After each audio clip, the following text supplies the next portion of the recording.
இன்று கஜகேசரி யோகத்தை கொண்ட சர்வ அமாவாசை. இன்று நாம் செய்யும் பிரார்த்தனைகளுக்கு 100 மடங்காக பலன் கிடைக்கும் என்பது நமது வேதத்தின் வாக்கு.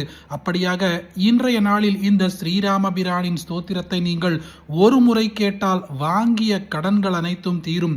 2 முறை கேட்டால் திடீர் பண வரவு ஏற்படும்.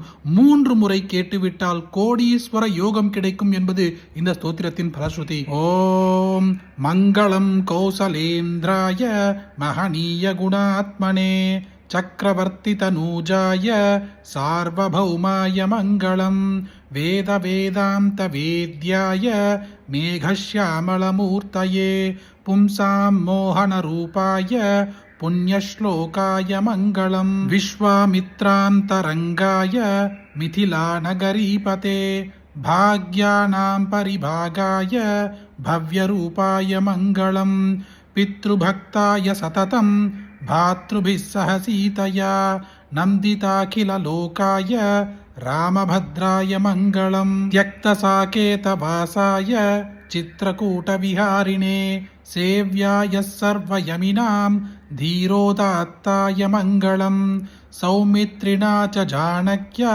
चापबाणसिधारिणे संसेव्याय सदा भक्त्या स्वामिने मम मंगलम दंडकारण्यवासाय करदूषणशत्रवे क्रुद्धराजाय भक्ताय मुक्तिदायास्तु मंगलम सादरं शबरीदत्त फलमूलभिलाषिने सौलभ्यपरिपूर्णाय सत्योत्रिक्ताय मंगलम हनुमन्तसमवेदाय हरीशाभीष्टदायिने वालिप्रमथनायास्तु महाधीराय मंगलम श्रीमते रघुवीराय सेतुल्लंघितसिन्धवे जितराक्षसराजाय रणधीराय मंगलम विभीषणकृते प्रीत्या लंकाभीष्टप्रदायिने सर्वलोकशरण्याय श्रीराघवाय मंगलम आगत्य नगरीं दिव्यामभिषिक्ताय सीतया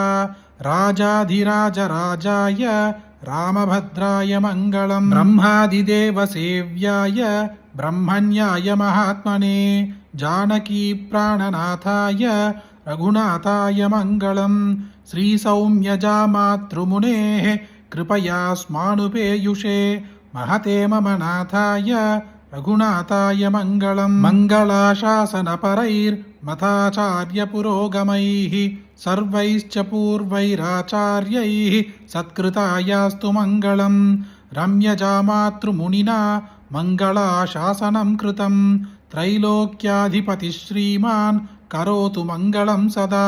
நமது கஷ்டங்கள் அனைத்தையும் தீர்த்து 100 மடங்காக பலனை தரக்கூடிய இந்த கஜகேசரி யோக அமாவாசையில் இந்த ஸ்ரீராமபிரானின் மந்திரத்தை ஒரே ஒரு முறை கேட்டாலே வாங்கிய கடன் பிரச்சனைகள் தீரும். 2 முறை கேட்டால் திடீர் பணவரவு ஏற்படும். 3 முறை கேட்டால் கோடீஸ்வர யோகமே கிடைக்கும் என்பது பலஸ்ருதி. அப்படிப்பட்ட அற்புதமான இந்த பதிவை உங்களுக்கு தெரிஞ்ச எல்லாருக்குமே கட்டாயம் பகிருங்க. இந்த வீடியோவை லைக் பண்ணுங்க. நாளைக்கு மற்றொரு பதிவில் சந்திப்போம். ஹரி ஓம் மகா பெரியவா போற்றி.